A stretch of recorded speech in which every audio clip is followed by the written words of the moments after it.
ہمارے معاشرے میں مختلف طریقے سے عورت کو ظلم و ستم کا نشانہ بنایا جاتا ہے۔ کہیں اس کو تعلیم کے حق سے محروم کیا جاتا ہے، اسے وراثت کے حق سے محروم کیا جاتا ہے، معاش کا بوجھ اس کے اوپر ڈال دیا جاتا ہے، اس پر تشدد کیا جاتا ہے، اس کو ایک چیز اور اشتہار بنا کر نمائش کی جاتی ہے۔ یہ سب عورتوں پر ظلم اور حق تلفی جاہلیت کی چیزیں ہیں۔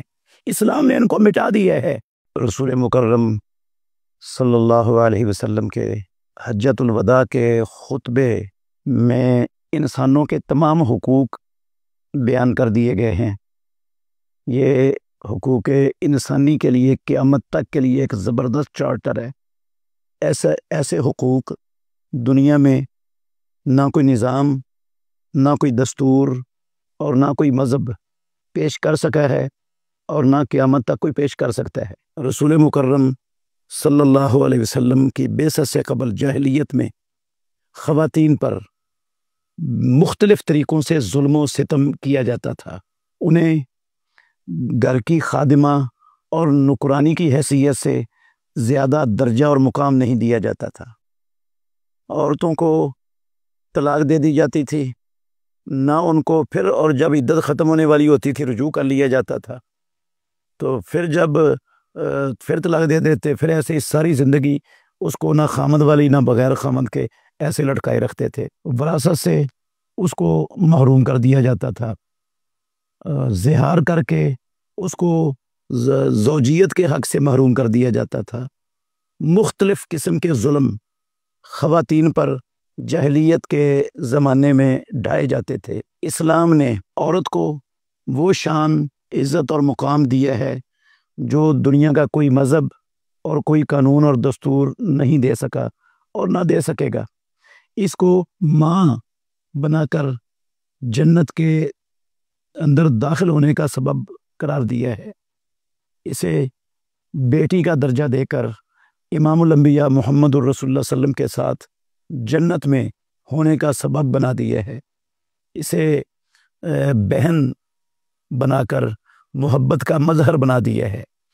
اسے بیوی بنا کر دنیا میں سکون، اطمینان کا ذریعہ بنا دیا ہے۔ رسول مکرم صلی اللہ علیہ وآلہ وسلم نے اپنے اس عظیم الشان حجۃ الوداع کے خطبہ میں خاص طور پر عورتوں کے متعلق مسلمانوں کو نصیحت کی اور وصیت کی۔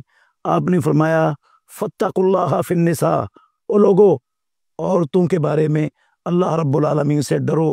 جو ظلم و ستم جاہلیت کے اندر عورتوں پر ڈھایا جاتا تھا، اسلام میں وہ ظلم و ستم برداشت اور گوارا نہیں ہے۔ اسلام اس ظلم و ستم کو مٹاتا ہے۔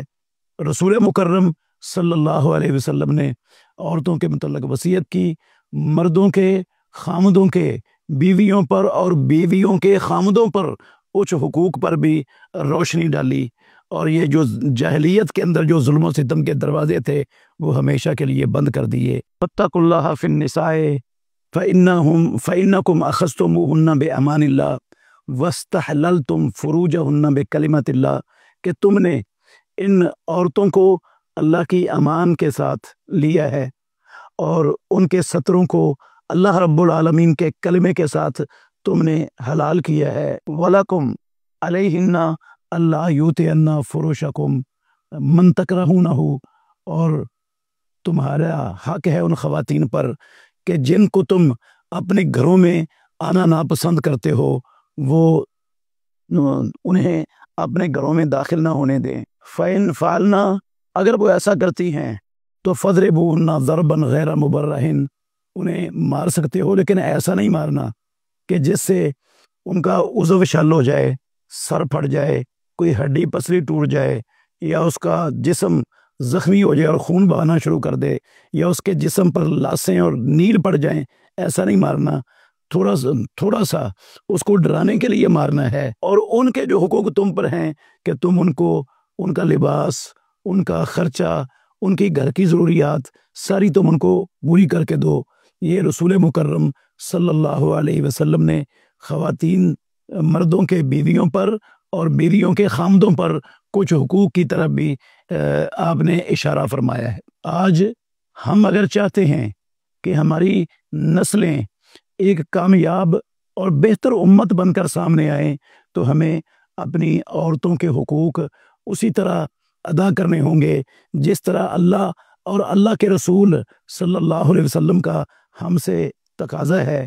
اللہ نے جب ان کو امانت قرار دیا تو کیا ہم ان کے ساتھ امانت والا سلوک کر رہے ہیں؟ آج ہمارے معاشرے میں مسلمانوں کے اندر مختلف طریقوں سے عورت کو ظلم و ستم کا نشانہ بنایا جاتا ہے۔ کہیں اس کو اس کے ضروری تعلیم کے حق سے محروم کیا جاتا ہے، اور کہیں اسے وراثت کے حق سے محروم کیا جاتا ہے، کہیں اس پر گھر کے معاش کا بوجھ اس کے اوپر ڈال دیا جاتا ہے، اور کہیں اس پر تشدد کیا جاتا ہے، اور کہیں اس کو ایک چیز اور اشتہار بنا کر دنیا میں جو ہے نا اس کی نمائش کی جاتی ہے۔ یہ سب عورتوں پر ظلم اور حق تلفی جاہلیت کی چیزیں ہیں۔ اسلام نے ان کو مٹا دیا ہے۔ آج مسلمانوں نے دوبارہ ان چیزوں کو اپنے معاشروں میں رائج کر رکھا ہے۔ ہمیں اللہ رب العالمین سے ڈرنا چاہیے، اور رسول مکرم صلی اللہ علیہ وسلم نے جو خواتین کے حوالے سے اللہ سے ڈرنے کا اور ان کے حقوق ادا کرنے کا اور ان کو اللہ کی امانت قرار دیا ہے، اس کو مد نظر رکھ کر ہمیں ان امانتوں کے ساتھ صحیح امانت کی حفاظت کا اور امانت کو ادا کرنے کا حق ہے، اس کو ادا کرنے کے لیے ہمیں اپنے معاشرے کی تربیت بھی کرنی چاہیے، اپنے نصاب کا حصہ بھی بنانا چاہیے، اور اپنے میڈیا پر اور مساجد میں اور ہر جگہ پر اس کا شعور عام کرنے کے لیے ہر فرد کو اپنا کردار ادا کرنا چاہیے۔ اللہ ہمیں سمجھنے کی، عمل کرنے کی توفیق عطا فرمائے۔